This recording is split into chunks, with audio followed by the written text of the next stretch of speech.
there was this moment in my entrepreneurial journey where I knew I was consciously, actively working to reprogram and repattern my brain for more wealth consciousness. Today, I am joined by Elizabeth Marx. And Elizabeth, I would love for you to introduce yourself and tell. You get to have whatever you want. Like, we're here, I really believe, on this planet to like. If I think of the version of me 6 years ago in these big businesses, if I had have had this conversation, I wouldn't have said I was the problem. Let's have some fun. Let's go create a life that we want. And in the same lens, in the same vein, there are a million ways to $1 million. Welcome to Unmasked Founders with Leslie Kay. This is the podcast that goes beyond the highlight reel of entrepreneurship. Instead of focusing on the accolades and achievements, this show explores the real moments that shape founders, the challenges, the breakthroughs, and the lessons that transform both the business and the human behind it. Hosted by me, Leslie Kay, an entrepreneur who has built empires and discovered the cost of success. Unmasked Founders is a space for honest conversations about growth, resilience, and staying true to who you are. Whether listeners are just starting out or scaling to the next level, this is where real stories are told. Welcome to Unmasked Founders, a conversation with me, Leslie Kay. Welcome everyone to Unmasked Founders, the truth behind what it really takes to build a business. The guests on this show will go deep with me into the nooks and crannies, the highs and the lows of what it has taken them to build a business that they enjoy working inside of.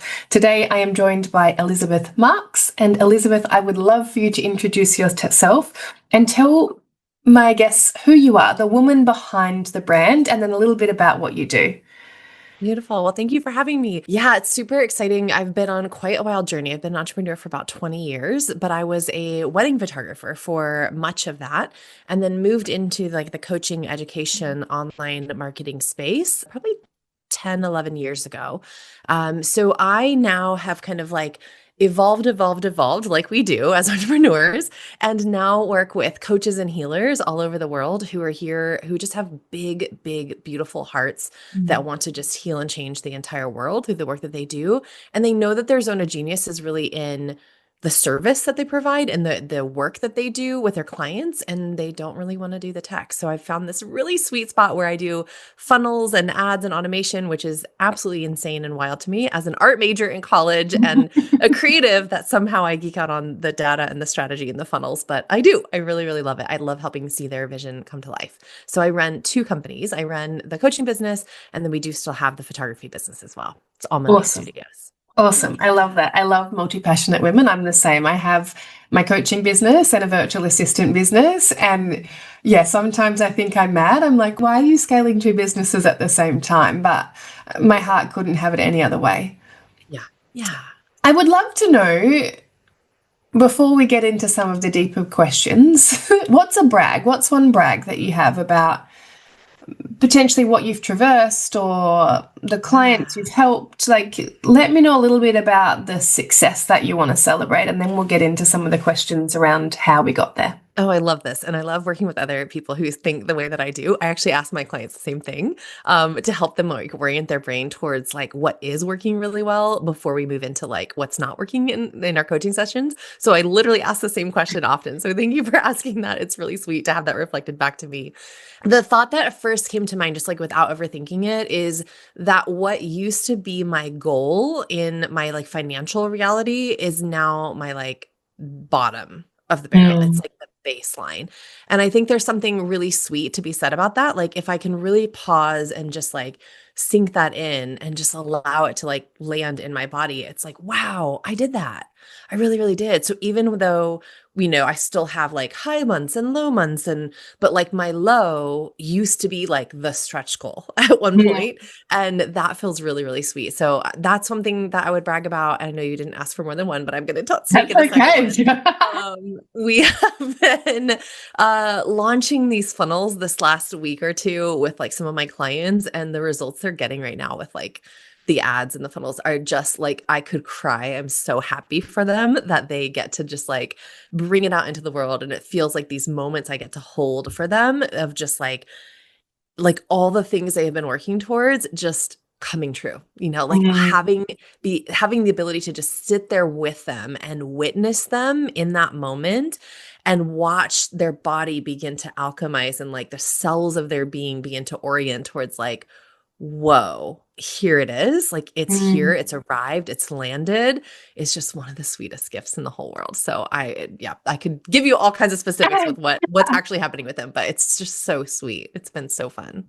I love that. It's so interesting. I've been on this journey for 6 years, and I sort of dabbled with funnels when I first started business in 15, but 6 years in coaching.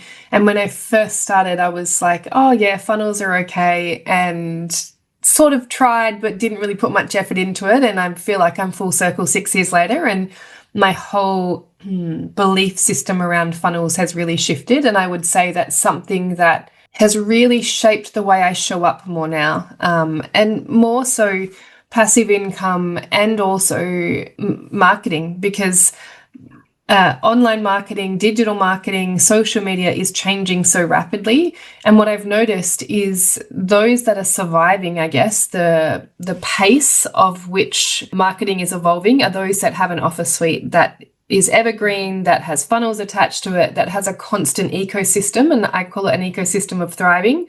And I kind of ignored it. I think success came easy for me in some regard because I'd already built big businesses, that I probably was a little bit egotistical in like, oh, everyone else has got this. I don't need to have it. And one thing that I really, really, really, really wish I focused on 6 years ago was actually building out funnels and an actual ecosystem to bring my cold audience through into a warm and then hot audience. Because without that, when paid ads stopped, which I've noticed for me and a lot of my clients at the moment, there's nothing. You're kind of crickets. Especially as the market gets busier and busier. So I love that you're in that world, and I love that you're supporting your clients to build that ecosystem, because I think from what I'm witnessing, it's going to set apart those that survive this evolution in the coaching and service-based space. Totally. I think that's why I get so passionate about it. Like, again, art major over here. Like, my brain is so creative and, like, that I'm like, how did I end up in the world of funnels? And like seeing that like high level 10,000-foot view of like what's actually happening in the business and how are we crafting very intentionally that Mm, ecosystem, right? So no matter where mm, they drop in, they're not just having vertical funnels, but they're having horizontal funnels too. yeah. So they're guided and guided and guided, they're instant invitation. I think the reason I get so passionate about it is because of the amount of control really that it can give you when it's like, it just takes some, at least maybe not all, but like the super high highs and the low lows, it kind of like stabilizes that a little bit. Yes. It's like not so much of an emotional roller coaster because you can literally just start to base your business on the data. You're just like, well, let's look at the data. What does the data say? Oh, Mm, the data says, no ego attached. Like, oh, cool. This thing is working really well. This thing is not. This is tanking. You need to work on it. Like it's not landing, it's not resonating, or the offer isn't the thing, or but it just yes. is like so simple and clear that I don't know, I think it's so empowering to have that ecosystem in your business. And I think so many of the people that I work with, they're so incredible at what they do, but their brain doesn't think that way, Mm, and they don't have all of the years of trial and error that have led me to now become really good at it. And I think being able to just like step into their business and be like, look, let's take what you do and like package it up in this really sweet way and be like, here you go. Now it's now out to the world, and the world can come find you in a different way where you feel more in control, you feel empowered. That's why I do it, right? Not because of I like the creative parts too, but yeah, it's just a whole different world than I ever imagined possible. Amazing. I love that. All right. What has success demanded of you that you didn't expect to have to give up? Whew. What has success demanded of me? Mm. I look back at the things and the choices that I could easily say it demanded of me. Mm, And I want to look back at that and say, I chose that. I chose mm, that. I did that. I was not a victim to any part of this process. Yes, there was subconscious programming. Yes, there were situations and stories or maybe even like generational things that have been handed down to me that carried yeah. out and played out in my business. But I still did that. And I think if we can't take full ownership of that, then it's hard for us to move forward. It's hard for us to find healing, to find growth in that. The things that I feel like it demanded of me or required of me, I would say I don't actually believe at this point that the business or the success demanded the hours that I chose to put in and the hard work, the blood, sweat, and tears that I put into it. I think I chose that. And I think I chose it out of an unworthiness that was deeply Mm. rooted in me of like not believing that I was worthy of having the success that I really deeply desired without working really fucking hard to get there. Like I believed somewhere deep down that in order to be worthy of deserving that success that I wanted, to deserve the high cash months, to deserve the clients that I have now, like that I needed to earn my way there. And I would now 100% reject that idea and be like, nope. I just think it was patterning, it was conditioning that was running in my subconscious that caused me to take the actions, that caused me to put in the hours. But you could easily look at it through the lens of like demanded from me or required from me. I can't remember Mm. the exact question that you asked now, but I think we could put it in that lens for sure. That's one of the things that comes up is the hours, like the things that I've sacrificed to get here. But I look back on that now, not with regret, but with like compassion for that version of me. Like, I, oh man, sweetie, you didn't know you didn't have to do that. Like you really didn't. There was an easier way, but I didn't know that then. I just had because those subconscious patterns were just running the show. I love the reframe. I love, love, love the reframe. And I would agree. I think we all have a choice in what we do and how we show up. And I speak about this often because I had two 8-figure businesses, but I built them on the back of unworthiness, basically a daddy wound. I didn't obviously know it at the time, but I was constantly proving my worth in my success. And then I burnt out so bad that I had to take a year off. But you're right, it wasn't really a demand. It was a pattern that was showing up inside of me, a choice that I was making because I didn't know any better or didn't see a way through or didn't have mentors or teachers or support systems that to show me that there was a better way. And it's one of the reasons that I stepped into this work because I was like, when I sort of, studied NLP, hypnotherapy, certified psychedelic coaching, like all of the things, I was like, why is nobody teaching this? Why are we all just following this method or this process that was created decades ago by men? And I don't get into the men versus women argument, but it's more so that we're programmed to operate in a different way. We do have different seasons. Some weeks I work longer than others because I feel like it. It's a choice that I'm making. And then when I'm premenstrual, I don't want to talk to anyone or do anything. So I love the reframe in that it was a choice because I agree, everything is a choice. I think not everyone has that awareness though. Not everyone has that belief system that they have a different choice or there is a different way. So I love that. So talking to these beliefs and the awareness that you clearly have, what is the one belief? And you touched on unworthiness. Would you say that was the core belief? And how did you start to overcome that? I think unworthiness is probably one of the deeper rooted. I grew up with a lot of scarcity. So Irene, one of my a core kind of wound from my childhood that I am still actively always working towards, like making sure that I'm kind of just that neural pathway reprogramming, right? Of like switch the track, switch the track, switch the track, like come over here. Is I remember overhearing my mom crying to my dad when I was probably 7, 8 years old. She was crying. She didn't know I could hear her. And she was crying saying, but I don't know how we're going to be able to afford to feed the kids. And here we were growing up living in Southern California. From the outside looked fine-ish, like we had our basic needs met, but hearing my mom crying, saying they didn't know how they're going to get groceries completely altered my brain, right? It completely, and I went into all kinds of coping mechanisms, right? And those same patterns then carried out as in my business as an adult. But subconsciously didn't even really realize it, right? And so some of the ways that I have seen success have been exactly the kind of work that you're doing. It's like starting to understand the neuroscience of like, why am I back in the same pattern? No matter how much money we make, we're right back in the same boat of like struggling to pay bills or like, oh shoot, we didn't expect the same. Like we were just repeating these same patterns where it was like, what is going on? There has to be some answers here. And so that kind of sent me down this journey of like understanding the brain, understanding a little bit of neuroscience. I think it's really fascinating. I would love to become a neuroscientist someday. I don't know if I ever will take the time to go pursue that, but I find it fascinating the way that our brain works. And it's so, again, just empowering because it gives you the control back. Like if you, no matter what that belief is, whether it's, the shared belief of like, I'm unworthy or I have to work hard to deserve the money that I make, which was a huge one for me. You can reframe it. There's tools, there's ways that you can like, it's literally just like a river, the neural pathway, and you can just be like, we're going to reroute the river.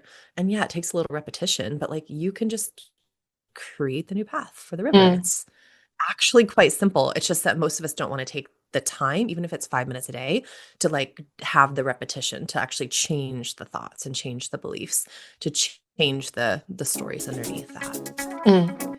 Quick pause. Are these conversations resonating with you? Do you finally feel seen in your business journey? This is the entire mission of Unmasked Founders.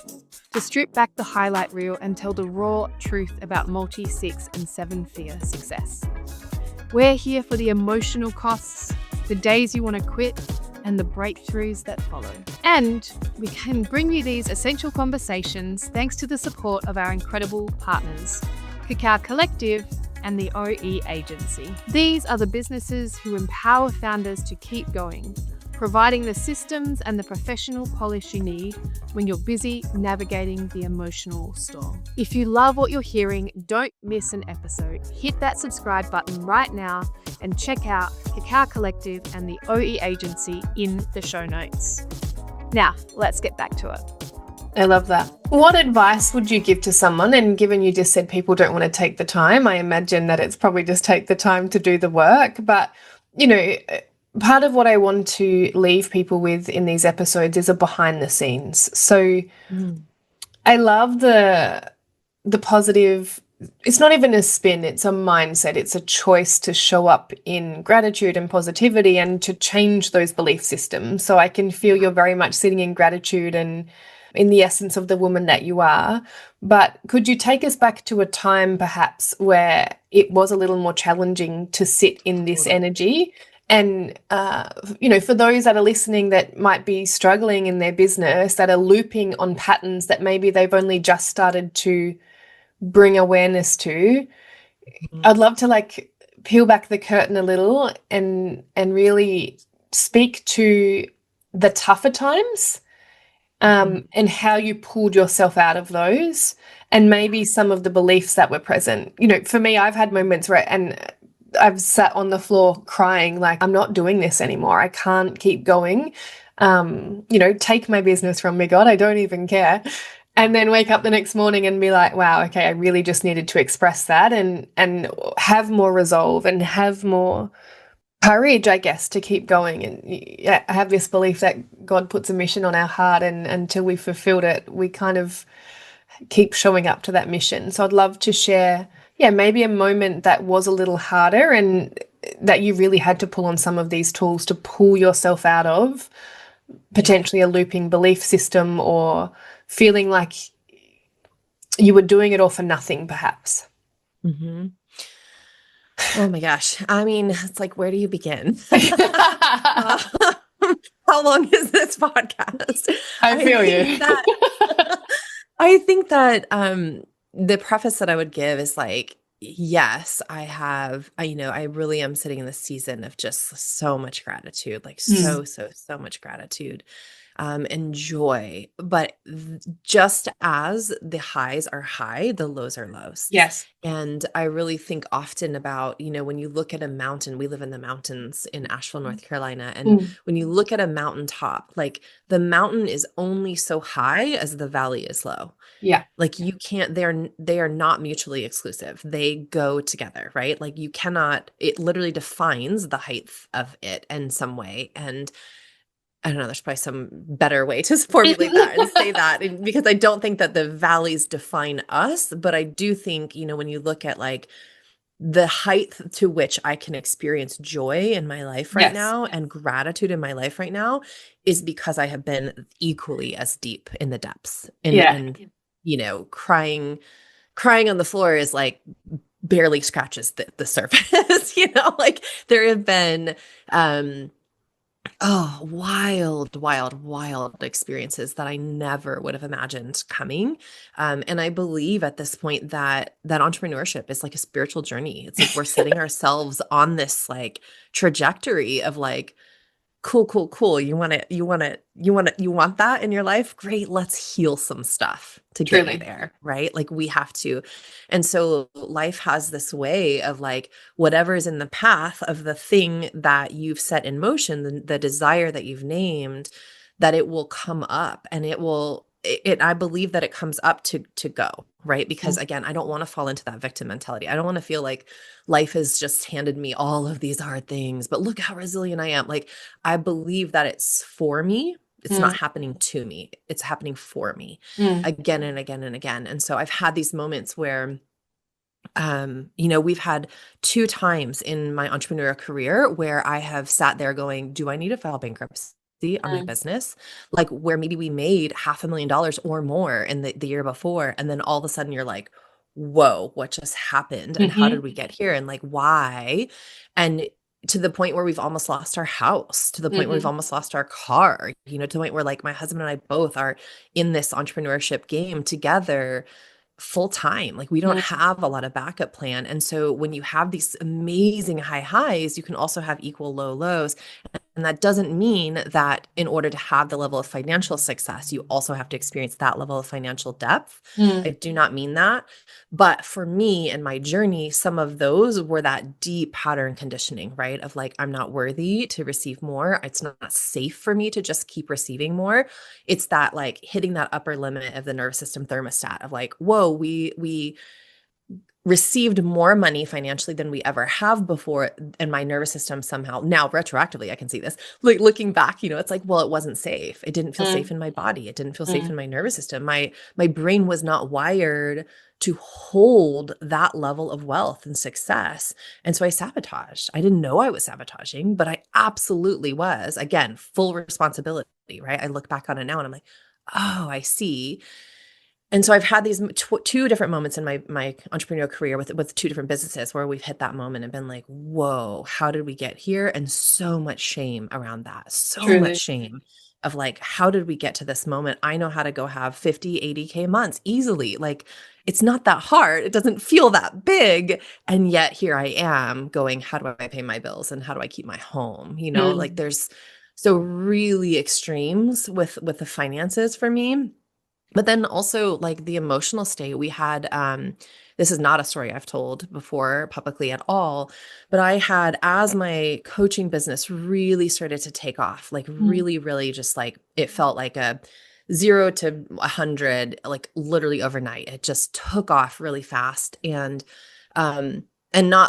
not fast in like I wasn't working for it for years ahead of time, but like when the growth happened, it truly was like a quantum leap. It was like, mm, boom, you're going from here to here really quickly.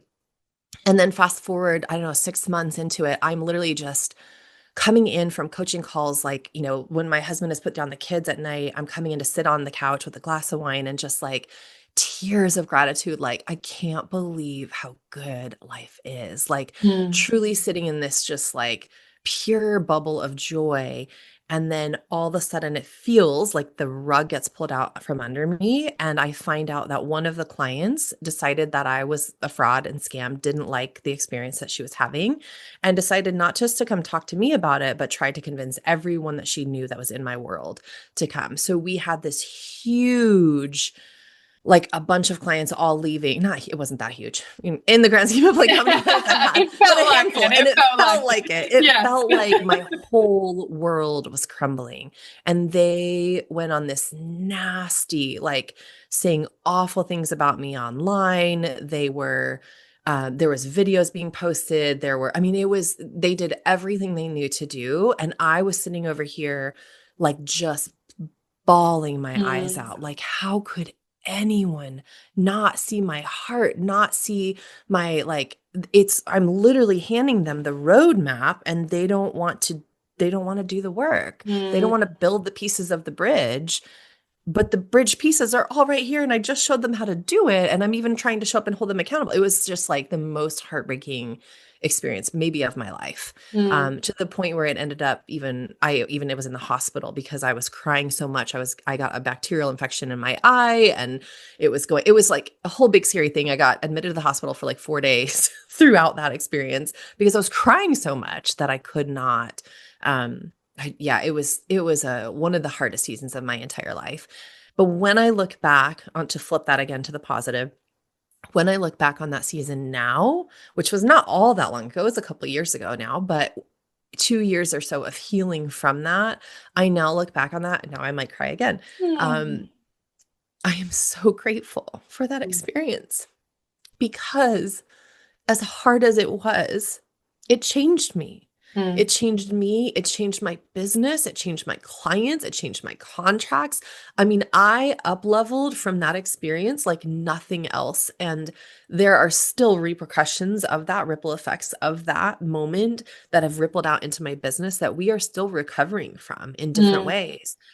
But I am so grateful for that because the clients I work with now, like they take full ownership and responsibility. My like filter for like who is going to just actually show up and do the work and like we're going to co-create something really magical and beautiful Mm. together. That like barometer that I have, like it's like I know when somebody, like I can feel it, and it's brought the most incredible change and the most incredible healing, personally and professionally, where my business looks 1000% different than it did then. And I'm just so proud of like who I've become, but also who my clients are, like how it's just completely different. So yeah, I mean, high highs, low lows.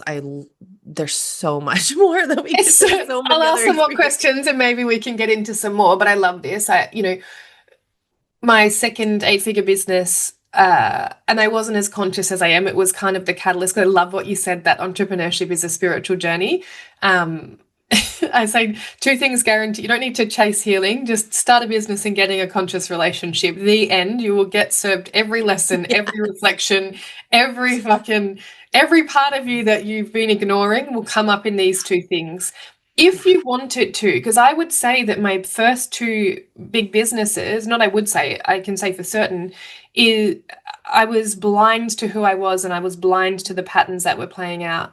And I very much use my businesses to hide inside of, and I use my success to hide inside of. I come from big T trauma. So what I would say is, well, I can't be traumatized or it can't have affected me that much because I have so much success. And so Right. I very much created this identity around, well, I'm not broken because look how much money I'm making. When really I was Mhm. just a wounded little girl. And, my culture was shocking. I was burnt out. I was 140 kilos. I cared about nothing but money and success because that is how I validated myself. And without that, I felt like nothing. Yeah. And I love the way that you said, you just take I can tell you've done the work because you take so much ownership. And for Yeah. me, there was a lot of blame and deflection. There was a Mhm. lot of, there was always someone or something that was responsible when things went bad. Yep. Uh, this version of me now, and the most powerful, I guess, mindset shift, and this is what I want to leave people that might be at the beginning of their journey. And to echo back what you said, it's like everything's happening for you, not to you. And I Mhm. used to really sit in this victim mentality of, well, I have shit business partners that keep fucking me over, or I've employed shit people that keep leaving, and why does everyone keep leaving me or Totally. betraying me? And Yeah. I woke up one day and I was like, oh fuck, I'm the epicenter of Yeah. that. Uh-huh. I'm the common denominator here. Yep. So if I'm the common denominator here, then what is it inside of me that I'm not seeing?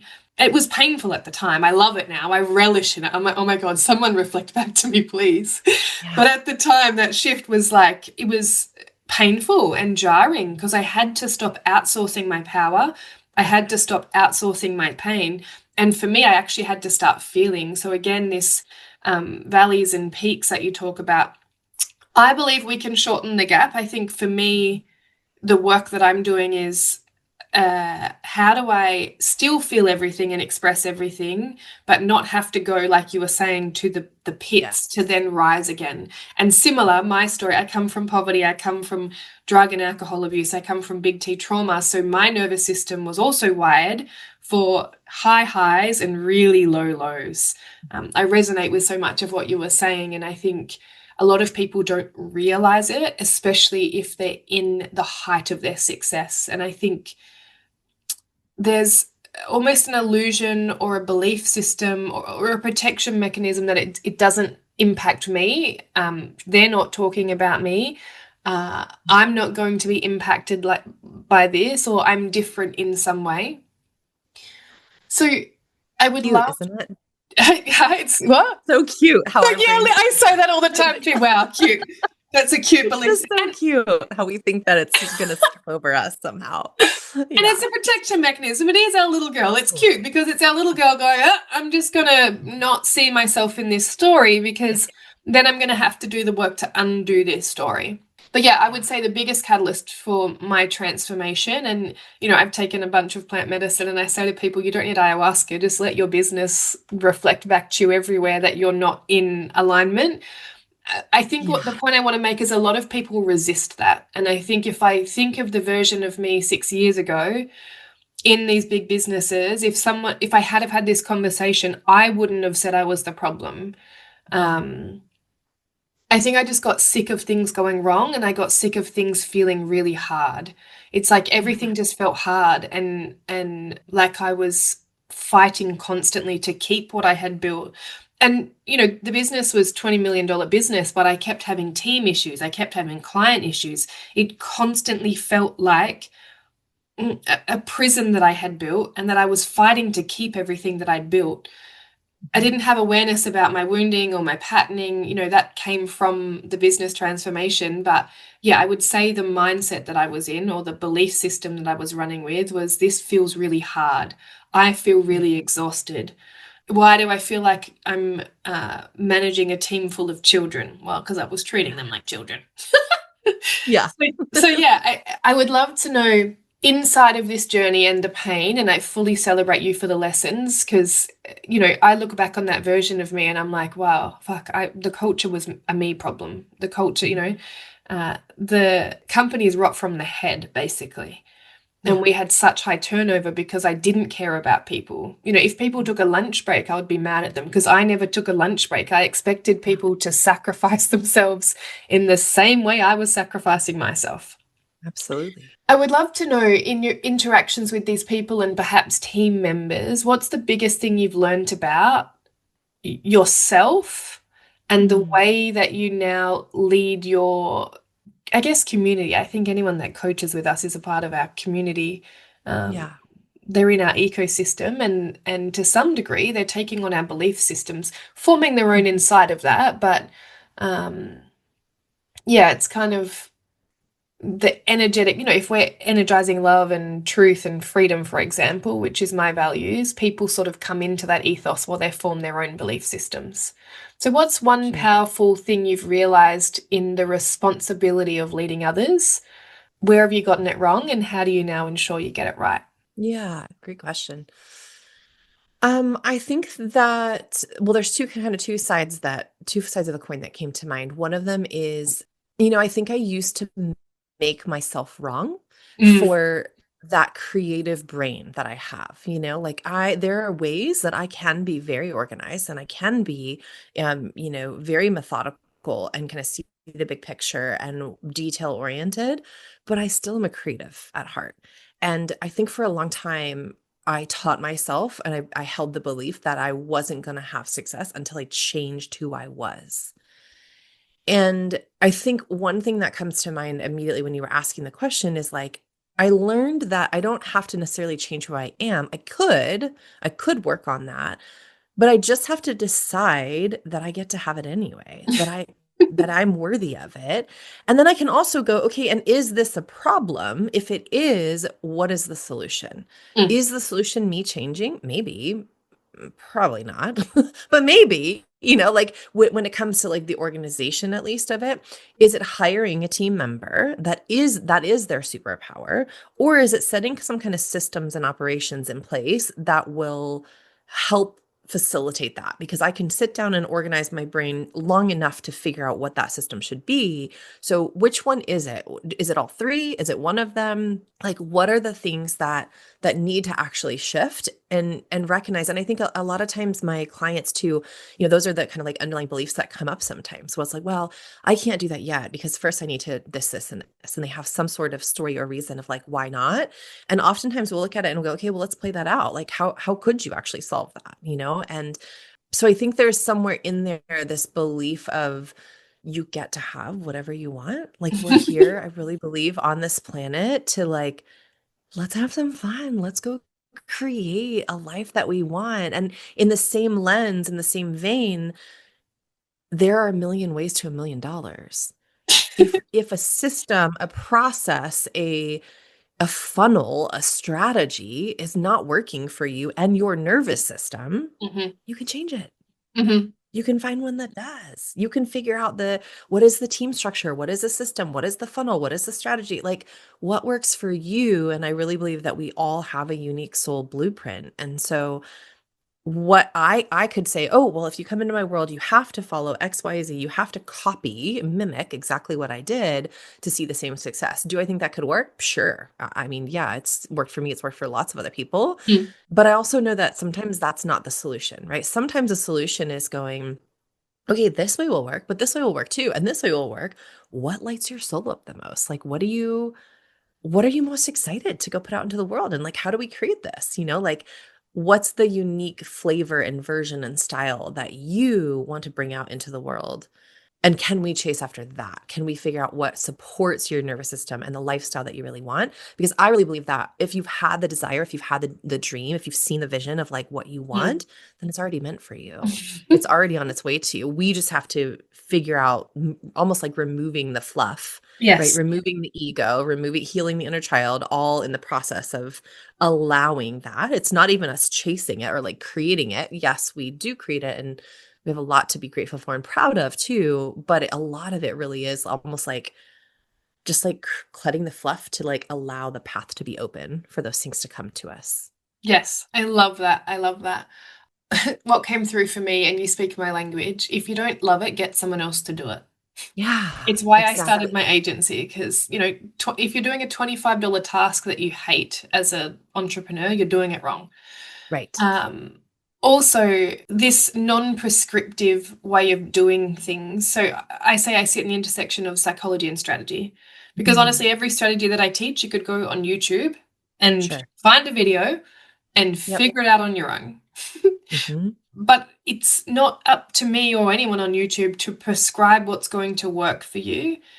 And if you're not looking at the limiting beliefs or the patterns that are showing up, or for me, I actually look at what I tell my clients to do and what they're not doing, because then I can get to the why.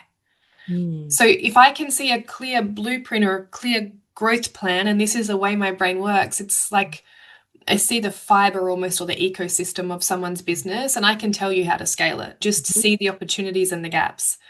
But what I'm more interested in is like, cool, let's map this plan to growth with them. I don't prescribe it to them. mhm. Yeah. And they agree on all of these things, and maybe they do 3 out of the 6 things that they know they need to do to grow their business. What Mhm, really moves the needle is, why didn't you do those 3 things? Because mhm. we agreed, we can see like the plan laid out in front of us of what growth is going to look like and how you're going to get there. But you did 3 of the 6 things, and then you're wondering why you're not getting results. So why didn't you do the 3 things? Is it a Yeah. visibility? I don't want to be seen. Is it a belief system? Is it you're scared of who you actually need to become and what you need to leave behind to step into that next level of your leadership and next level of your business evolution? So I love that you're not prescriptive, and I love that you said I could give you my blueprint, but maybe it's not your blueprint. And I feel that the businesses of the future and the way people are going to lead themselves more, because this is what we're ultimately getting to, self-leadership. How are you going to lead yourself to become a CEO? How are you going to lead yourself to scale from 6 figures to 7 figures? Because I could tell you, but if it's not your blueprint and it's not done in your way with your nervous system, your belief systems in mind, it will never work. So I Yeah. love that you do that. Isn't What? it just like such a sweet time though to like be an entrepreneur? Like it feels like, I don't know, just this like magical season of I don't know. And we could get into like AI and, like what's Yes. happening with that. Like there's so much possibility and potential right now of it's just, yeah, it's just so magical to do it your own way, right? Like there's more opportunity, I would say, than ever before because there's no one way. And when some of this work came out into the world of like online education, it truly felt like, no, there's one way. And if you don't get it right, you're out. Like you're going to fail at this. And it feels like the world is your oyster right now. There's hundreds, thousands, millions of ways that you can grow a business and begin to scale it. And I think to just like echo back to Mm. you and mirror back to you, that same thread of like ownership, like self-ownership, like you're taking full autonomy. You're completely owning who you are, but you're also like, you're not going to sit around and wait for somebody to come rescue you anymore. There's something magical that happens when we go, oh, it was me all along. Like I had the answers. I have the ability. Like I can go do and create what I want, but the healing that comes in the process of that, like if we're open to it, like you said, Mm. um, is it's just I mean, I don't know. It's just such a it's not always just like daisies and roses and rainbows and butterflies and sunshine, but it really can be so magical if we just allow it. If we Mm. just allow that to happen, allow it to unfold and like choose to say, okay, I want this. I'm going to go get it. I'm going to go figure it out. And I I'm love going to do whatever healing work needs to happen in the process on the way to get there. truly. On that same thread, if you could unmask one illusion about entrepreneurship that most Mm. people believe, what would it be? Whew. I might need a year to marinate on this one. The illusion I want to unmask is also one that I think can be very true. So Mm. it may not feel like an illusion for everyone, but it's that it has to be wildly lonely. Yes. I think there's and it was for me for a long time, which is why I'm like, if for people are listening that are like, ah, it's so lonely. What do you mean? I'm like, it was for me. But I would say now where I am, like, that's one of the greatest, most unexpected gifts of doing this work is I've met, like yourself, like these incredible women who are just like doing the most magical things on the planet and what a gift it is to get to like witness them, be friends with them, have community with them, like whether it's in a mastermind, like you meet somebody in a mastermind that you're a part of, whether it's going to a retreat or a conference or like an in-person, like there's so much opportunity. Mm. You don't have to be alone in it and feel alone in it all the time. And I think because entrepreneurship is such a unique experience Mm. that for those in the quote normal world who are not in entrepreneurs, there is a lot that they can't really understand. They really can't relate to, and vice versa, right? It's hard for us sometimes to relate to people. If you're at a dinner party and nobody else there is an entrepreneur, like conversation's going to be really different. But Mm. there's something so incredible when you have a community of like-minded people that are doing similar work and Mm. have a similar heart and vision and mission to just help heal and change the world and have somehow fallen into entrepreneurship on the path of this like heart expansion, wanting to heal and change themselves and the world through the work that they're doing. Like I've never experienced community like it before. Like it's just Mm. so magical. So I would say for some, maybe it does not feel like an illusion. It actually feels very, very true, which I guess is the point of an illusion. But but I would say from here, it feels like it's actually not true at all. It is just an illusion. Mm. Following on from that, how has entrepreneurship impacted your closest relationships, like partner, friends, family? What has it revealed? What has it perhaps uncovered? Yeah, like what have you been surprised of inside of Mhm. those relationships? Well, I think The immediate thought that popped into my brain was like, how many times have I tried to blame my husband for things that I just didn't really, I wasn't ready to own? Or like, again, waiting for him to come rescue me, waiting for him to solve this problem, waiting for him to step in and be a provider financially to like solve whatever financial issue. Like there's so many times that it was projecting 100%, right? Which I mean, it's 1000%. And it's still ongoing, like, it's a mirror back to you, right? All Mm, of it is. I mean, I think the business is a mirror back to us. I think the close relationships are.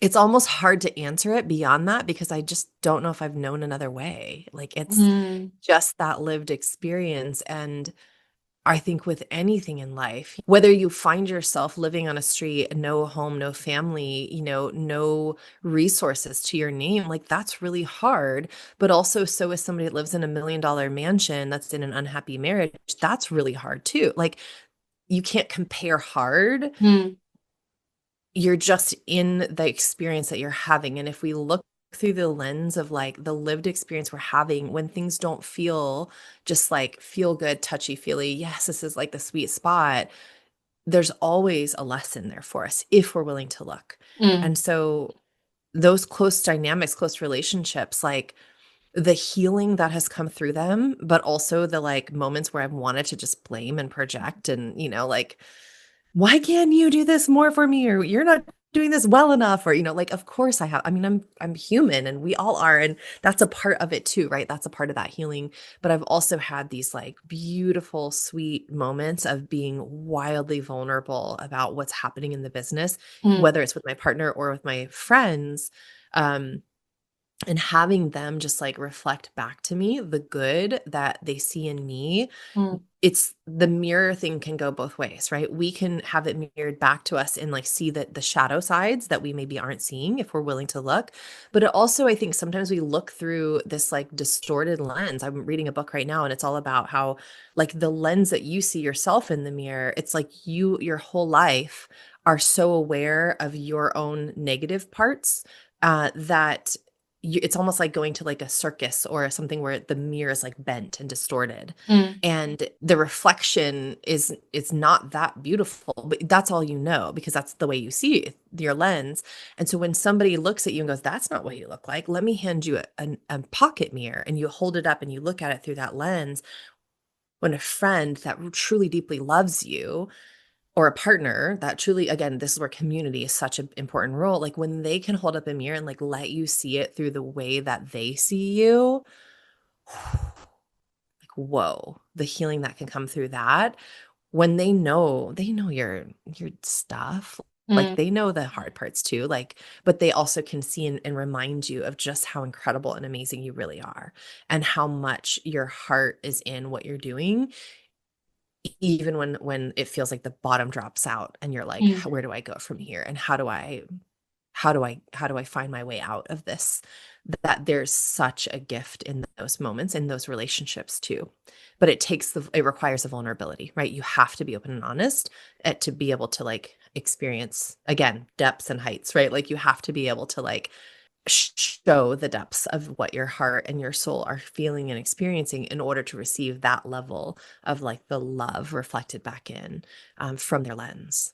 I love that. And I think for me, vulnerability is the piece that I would take from that because when you were speaking before about community and the people that you get to meet on the journey, I feel like there was almost a self-imposed isolation when I was growing because I didn't feel good enough. And I Yeah, didn't really want people to be in on the journey when I hadn't made it yet.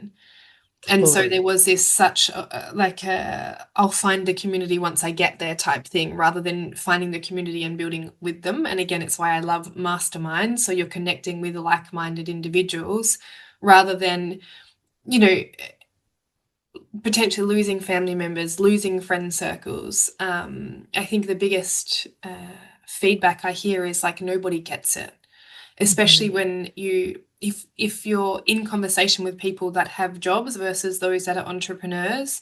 It is a different mindset, it's a different nervous system, it's a different belief system. And I know I've struggled in the past, and clients I've had have struggled in the past with the whole isolation. But I would say it's the vulnerability to seek out those that are on the path with you and allowing people to see you in your, not even failures, but in the mess of what entrepreneurship is, in the moment that do bring you to your knees. I had to get really good at saying, hey, things aren't great. How do I get from here to where I want to go? Absolutely. So yeah, I love every relationship's a reflection truly, but I think, yeah, the self-leadership and the self-responsibility is to probably actually assess the fulfillment you're getting from relationships, and not to make them transactional, but I think it can be harder than it needs to be if you feel isolated. It Absolutely. can feel harder than it needs to be if you feel misunderstood inside of it. So yeah, seeking out, whether it's so funny. I actually wrote an article once. Grant Cardone told me to quit my job. I've never met Grant Cardone, but when I was starting my businesses, I was binging all of his content, and even just being in the proximity of his thought patterns and belief systems through his books and webinars and all that sort of stuff, I started to form the belief inside of me that it was possible. Mhm. And if I haven't had the group with me, I've found mentors or teachers that sort of pull me into that next level of possibility. Versus, I think if you're in a friend circle or family groups or partnerships even that don't support you, it can be really challenging to be constantly pulled back into past versions of you. And this is actually same for your healing. If you're trying to heal and you want to be more, I don't know, heart-centered, but you have a group of people pulling you back down saying, well, that's not who you are, then Mhm. you're never going to be able to like spread your wings and become the version of you and the leader that you know that you can. And so I think this, yes, they can give you beautiful reflections, but if someone's constantly reflecting back to you lack or pain, or won't actually let you break free from who they need you to be. So you speak about projection a lot, and one thing that I want to highlight for those that may be in friend circles or close with their family, people will project onto you their level of belief. So and family is probably the biggest, but if your family comes from poverty and you're trying to break free of that cycle, people will hate on you for your success. Yeah. And sometimes you do have to remove yourself from those environments because your environment does dictate your capacity to grow. Yeah. Um, on the 100%. back of that, I think sometimes, and let's say it's a partner, and you're, like I'm quite happy to take risk. Mhm. My ex-husband was really risk adverse. Mhm. And so when I was on this journey, we actually drifted apart, and it became more isolating because his belief system didn't support mine. In Mhm. that he constantly, and we're great friends, but he constantly wanted to pull me back to his belief system Yeah. rather than help me get to the next level. And so what I'm trying to say inside that is sometimes you need to think about the safety that your loved ones need if you need less safety. And it Yeah. might be a conversation to literally say, I see that you're feeling unsafe right now. What could I do to support you to feel safe in my decisions? Beautifully said. Yeah. And Do you so, know yeah, the yeah. the analogy about the crabs in the buckets? Yes. Yeah. Yes. Like if you have a bucket of crabs and one crab is trying to climb out, it won't ever make it out because the crabs will pull it back in. And I think to kind of circle back to one of your questions earlier, that didn't come to mind in that moment, but did when you were just speaking. My mom, there was this moment in my entrepreneurial journey where I knew I was consciously, actively working to reprogram and repattern my brain for Mm, more wealth consciousness mm, rather than scarcity consciousness or poverty consciousness. And the belief that came up that felt like it was months to move through was this belief that if I continued to raise my like wealth thermostat of like how much money I was allowing in, I would have complete separation from my mom. mm, I felt like at the moment there was this like dynamic where we were barely hanging on by a thread. You know, we already had very little in common. There was a lot of healing and growth that was happening. And a part of that was also creating this separation from Mhm. her. And this one thread that felt like it was binding us together, the one shared thing that we could have that we would fall into every time we were together, was her talking about how expensive this thing was. Or did you see the Mhm. prices went up on that? Or did you see? And I was suddenly not available for that anymore. I was like, Mm. I'm not doing it. I'm not slipping back into those patterns.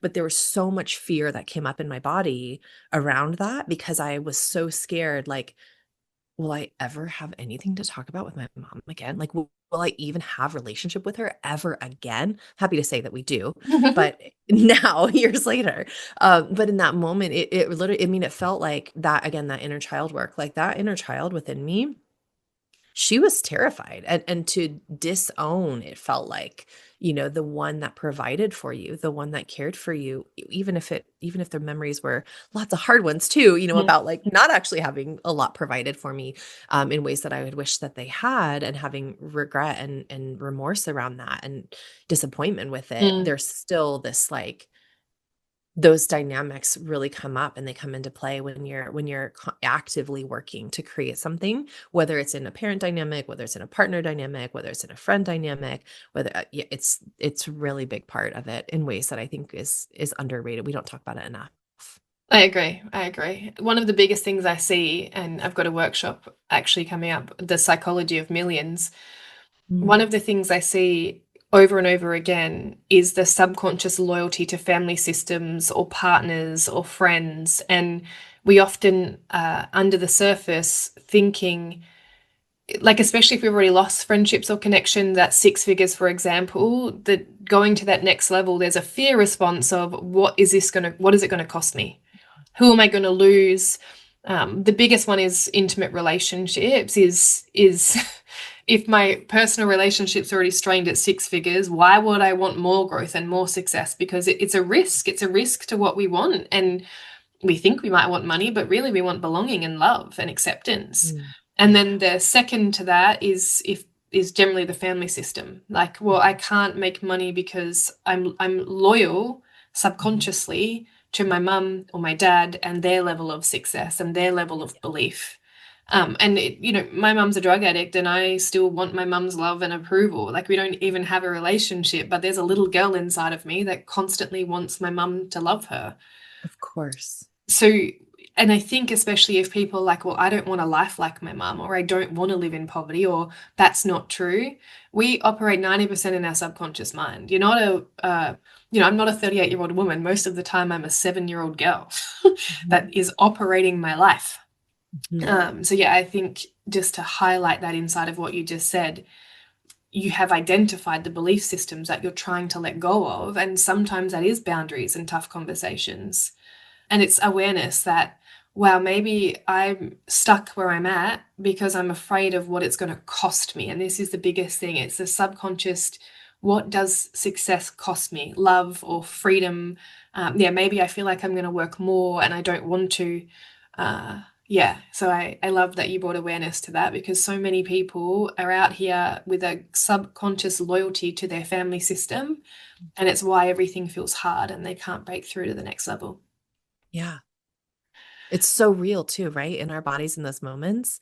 It's like you can't logic your way out of that. There's no way other than doing that deep inner work, right? Or the subconscious reprogramming. Like you have to shift that from the inside out, or you won't ever surpass that. Or if you do, it'll be very momentary. And then you'll just escalate, de-escalate. You'll come right back to it's like that false, like the book, The Big Leap, where he talks about those like upper limits, like you've hit the upper limit, you're going to just bring it right back down to like, what is that zone of safety, that thermostat of like what feels safe and familiar in your body and in your nervous system, until you consciously are like raising that and doing the work of like raising it, raising it, and raising it. I love that. I love that. Elizabeth, what is one thing you would want to leave someone with if they're in the middle of a season of being in the valley? Mm, you've got this. like if I could reach across and like reach through the screen and like touch their faces and hold their face in my palms of my hands, I would be like, I see you. I love you. You've got this. Like, don't hurry your way through the pain. Mm, Don't rush away. Like, feel it, grieve it. Like, this is what it is to be human. And what a mm, gift that we get to be human. What a gift that we get to feel grief and pain. And I know that sounds horrible in the moment that you are in, but what a gift, right? To be human and to know loss, to know pain, mm, to know disappointment, to know sadness. Because if you know those, you also get to know joy and mm, gratitude, and don't wish away the depths, because there's lessons, there's gifts. I really believe that this is not happening to me, this is happening for me. And in those moments, our only job is to look for what are the gifts in this experience. mm, What are the gifts that are here and available for me? It may feel like, well, the gift is, I don't know, I woke up today and that's mm, it. And that's all you've got. And that's okay. That's enough. mm. That's enough. I love that. And is there any offers? Is there anything you want to leave the audience with? How do they find you? What's on your heart right now? What are Yeah. you excited about birthing into the world? Yeah, we have I pivoted from a lot of group work after that big experience. But I am just now opening back up a new group. I'm very excited about it. It's for my seven-figure creator program. And it's a mastermind. We have 10 spots, and we're gonna really take women who are already really passionate, really good at what they do, have lots of testimonials, have seen a certain level of success in their business already, but are Mhm, looking for that like funnel built for them, the ad strategy that goes behind them. So we'll help a lot with the actual funnel design, the ad strategy, like actually helping create that, which is a big part of like what the work that I've been kind of falling into. It's like slowly sort of almost evolving into an agency itself where like mhm, we're doing a lot more like done for you funnel builds and ad strategies, and just taking over all of that, the back end, the tech, the design work, the strategy that goes into that, to let them stay in their zone of genius. So that's what I'm really excited about. I'm loving the this like polarity that's happening right now in our industry of like high ticket, coaching and masterminds. And then I feel like the pendulum swung to these low ticket offers mhm, and these low ticket ecosystems. And I'm just really having so much fun helping my clients design both. Like, mm, you get to have both. You don't have to mm, choose one or the other. You can create a low ticket that funnels to your high ticket. mm, You can go all in on low ticket. You can go all in on high ticket. Like, again, there are a million ways to $1 million. So helping them figure out like what is that strategy, and then like letting my team and I get to work actually crafting some of that for them, mm. for some of the done for you funnel clients. Yeah, that's what I'm really, really excited about, having a lot of fun with them. I love that. I love that. Thank you for your time. Thank you for your heart. And thank you for allowing us to see behind the mask of your business. Absolutely. Yeah, you can find me at Elizabeth Marx, Marx.coaching, on Instagram too. I'm happy to chat and just hear from your heart as a listener too, if you're interested. Amazing. Thank you so much for being with me today. Absolutely, my pleasure. Thank you for listening to Unmasked Founders with me, Leslie Kay. Follow Leslie Kay on social media for more insights, and we'll see you in the next episode. You can find me at Leslie with a Z, Kaye. Check the show notes for how to spell my name. Remember, true success is built from the inside out.